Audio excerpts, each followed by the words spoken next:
former News International Chief Executive Rebekay Brooks, testifying before a British panel examining the relationships between politicians and the British press, as well as the culture and practices of the media. Ms. Brooks discusses emails and text messages between Prime Minister David Cameron and other Conservative Party and Labour Party leaders. Last year, Ms. Brooks, along with James and Rupert Murdoch, testified before a British parliamentary committee investigating alleged phone hacking practices at News of the World. She was arrested last July on suspicion of conspiracy and corruption, and arrested again in March 2012 on suspicion of conspiracy to pervert the course of justice. The criminal investigation is still pending.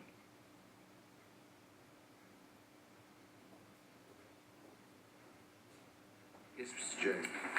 So the witness today is Mrs. Rebekay Brooks, please. Thank you.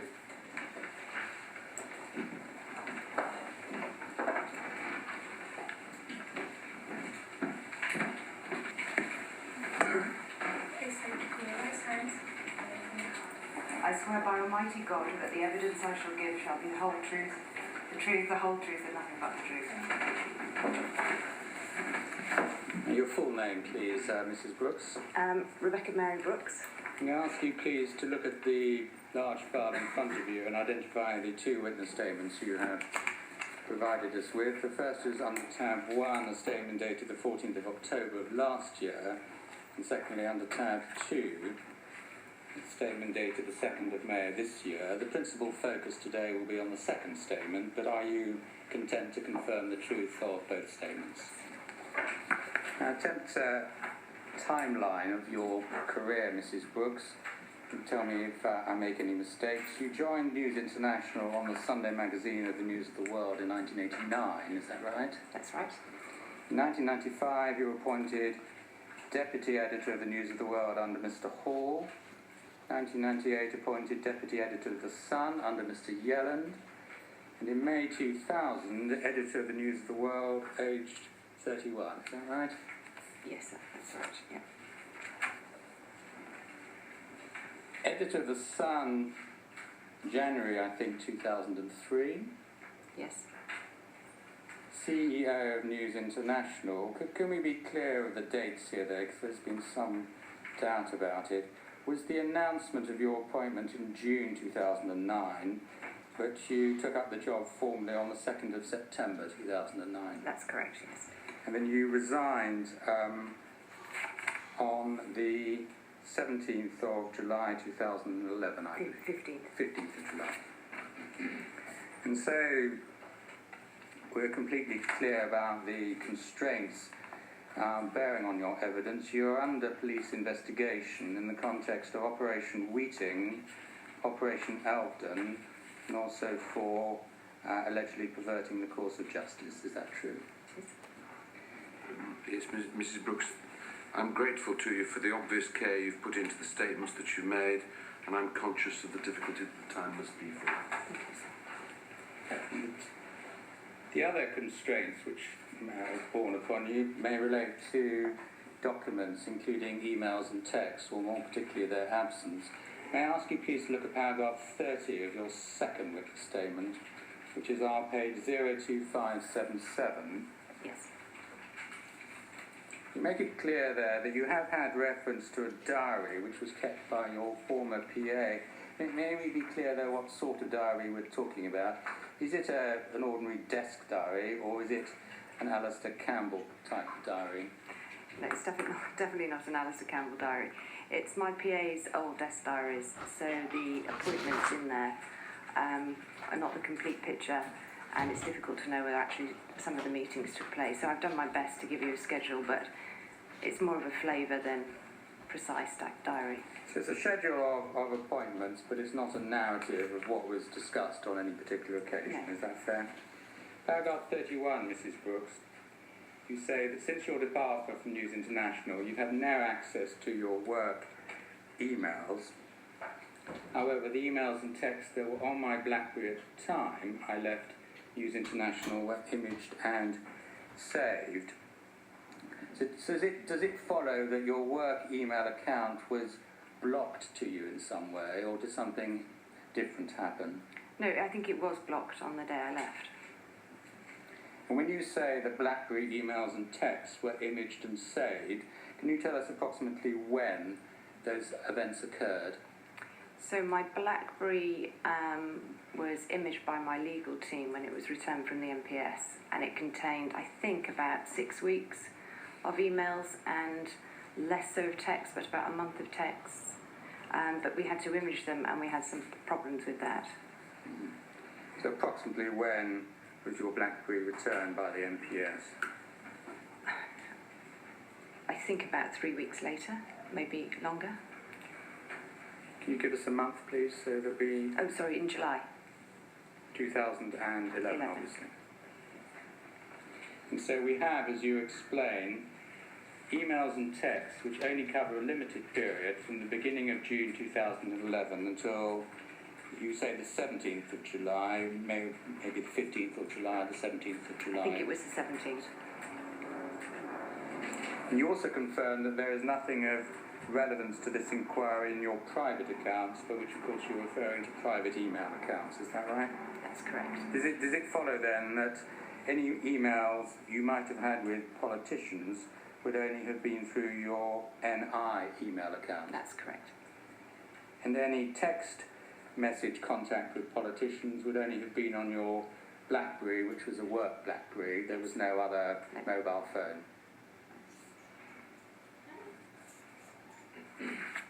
Okay. Been asked to put to you this question. Were there any emails or texts from either Mr. Cameron or Mr. Osborne on your BlackBerry at the time you left News International?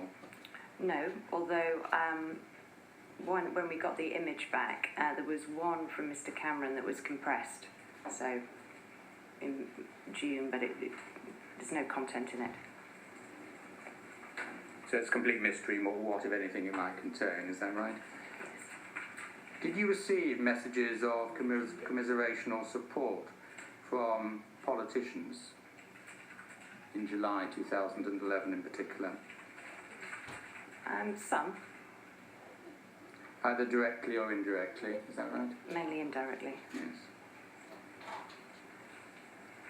In order to get a fair picture, since if we focus on one individual alone, the picture will logically be distorted. Are you able to assist us with from whom you received such messages? I had some indirect messages from some politicians, but nothing direct. The indirect ones, who were the politicians? A variety, really, but some Tories, a couple of Labour politicians, very few Labour politicians. Can we be a bit more specific, Mrs. Brooks? Sorry, I'm not trying to be evasive. I received some indirect messages from number 10, number 11, Home Office, Foreign Office. So you're talking about Secretaries of State, Prime Minister, Chancellor of the Exchequer, obviously, aren't you, Mrs. Brooks? And also people who worked in those offices as well. Mm-hmm. And Labour politicians, how about them? Like I say, there were very few Labour politicians that sent commiserations. Okay, Mr. Blair, did he send you one? Yes. Probably not Mr. Brown, but... No. He's probably getting the bunting out. It has been reported in relation to Mr. Cameron that, who knows whether it's true, that you received a message of support along the lines, keep your head up. Is that true or not? From Mr. Cameron, indirectly. You've seen that in the Times. Yes, I did see it in the Times. Along those lines. It was more, I don't think they were the exact words, but along those lines. But is the gist right, at least, if Yes, not the exact I would language? say so. But it was indirect. It wasn't a direct text message. Did you also receive a message from him via an intermediary along these lines? Sorry I could not have been as loyal to you as I have been, but Ed Miliband had me on the run, or words to that effect. It's similar, but again, very indirectly. So broadly speaking, that message was transmitted to you, was it? Yes. I mean, I'm interested, do you happen to know how these messages do enter the public domain? Well, we have a very strong free press who have great access to politicians. Yes.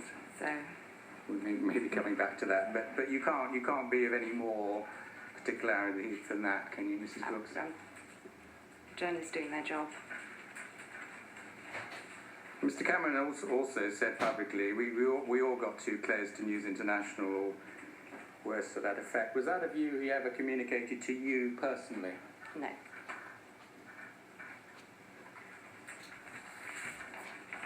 Can I ask you, please, about Mr. Murdoch, our background. We know he told the House of Lords Communications Committee, this was back in 2007, when he was spoken to, I think, in New York, that he was a traditional proprietor. He exercises editorial control on major issues, like which party to back in a general election or policy on Europe. Do you agree with that or not? Yes. Does it apply as much to the News of the World as the Sun, or does that only apply to the Sun? I think Mr. Murdoch is probably more interested in the Sun in terms of political issues, but it also applied to the News of the World as well when I was there. Now, your evidence to the self-same committee, question 1461, I think it would be fair to say that before any appointment, he knew me pretty well. You certainly Yes. stand by that, do you? And Well, so, particularly before my appointment to editor of The Sun. yes, 2003, and probably in 2000 when you were appointed editor of the News of the World, or not? Less so. And then question 1462, he would be aware of my views, both social views, cultural views and political views. Again, presumably you stand by that or not? And then you said, take Europe for example. Mr. Murdoch was absolutely aware of my views on Europe. I think even before I became editor of the News of the World, maybe even deputy editor. Is that right? Yes. And so without delving into this in any great detail, your views on Europe, presumably you are a Eurosceptic, correct? Yes, I suppose so. And politically, your position is fairly similar to Mr. Murdoch's, is it? In some areas, yes. In which areas do they differ? Well, we disagreed about quite a few things. More in margins of it rather than the principle. So I don't know, the environment, DNA database, immigration, top-up fees, the amount of celebrity in the paper versus serious issues, columnists, the design, the headline, size, the font size, the point. I mean, Yes. we had a lot of disagreements. But in the main, on the big issues, we had similar views. Yes. And so on the issue, amount of celebrity against serious issues, where did each of you stand on that? I like more celebrity, and he wanted more serious issues. And why did you want more celebrity? Well, I thought the readers were quite interested in, you only have to look at the viewing figures of BBC or ITV to see that it's the celebrity programmes, the reality programmes that do so well. And I took from those figures that our readers were quite interested in that. He thought there was too much of it, although he liked X Factor. In terms of your social and cultural views, not going to pry into that too much, but are you a strong believer in human rights and the Human Rights Act? Not particularly, no. I mean, in its form, obviously its existence, absolutely. But there were parts of the Human Rights Act that we campaigned against in The Sun when I was there. At one point, the Conservative Party, I think, were going to repeal it and replace it with a British Bill of Rights. I think that was the case, but I think that's now been dropped. Well, we may come back to that issue in a more specific context. When you were appointed editor of the News of the World in 2000, was that Mr. Murdoch's decision? I was actually told by Les Hinton that I was going to be made editor of the News of the World, and I didn't speak to Mr. Murdoch until after that. But was it his decision? I think it was Mr. Hinton's strong recommendation, and And like I said, I didn't speak to Mr. Murdoch until I'd actually taken the job. I mean, there was some discussion at the seminars we had in October in relation to the departure of Mr. Hall. Are you able to enlighten us about that at all? No, I'm sorry, I was at the Sun at the time.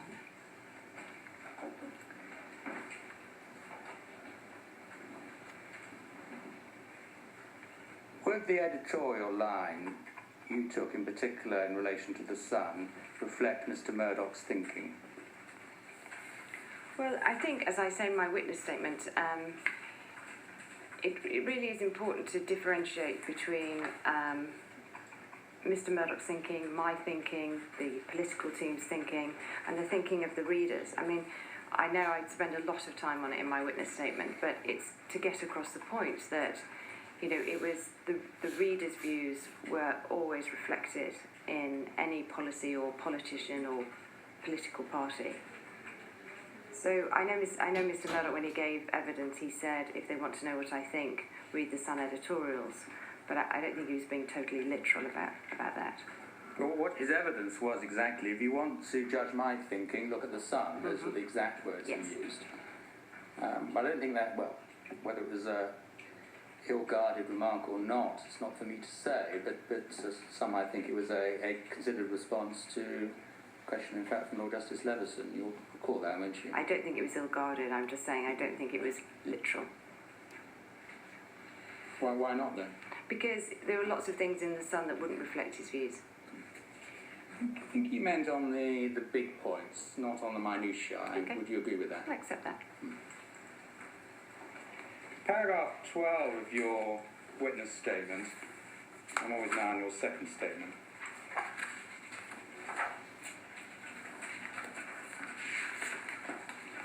Well, you give us a little thumbnail sketch of what the Sun is, what it represents, what its cultural values are. It embodies an attitude, you say, rather than a particular social class, etc. And then you say it's sometimes said that the relationship between the Sun and its readers reflects the national conversation. If you wanted to know what the nation was talking about, you would look at the Sun. But we have a bit of a contrast here. Some would say if you want to know what Mr. Murdoch is thinking, look at the Sun, and then you're saying if you want to know what the nation is talking about, look at the Sun. Which is correct? The one in my witness statement. Why do you say that? Because I wrote it and I believe it. What do you mean by the nation here? Well, I think if you accept that the Sun, for many, many years, has been the biggest selling newspaper in the country, and that, you know, the Saturday Sun overtook the News of the World, I think, about 5 years ago, in maybe longer actually, in circulation terms.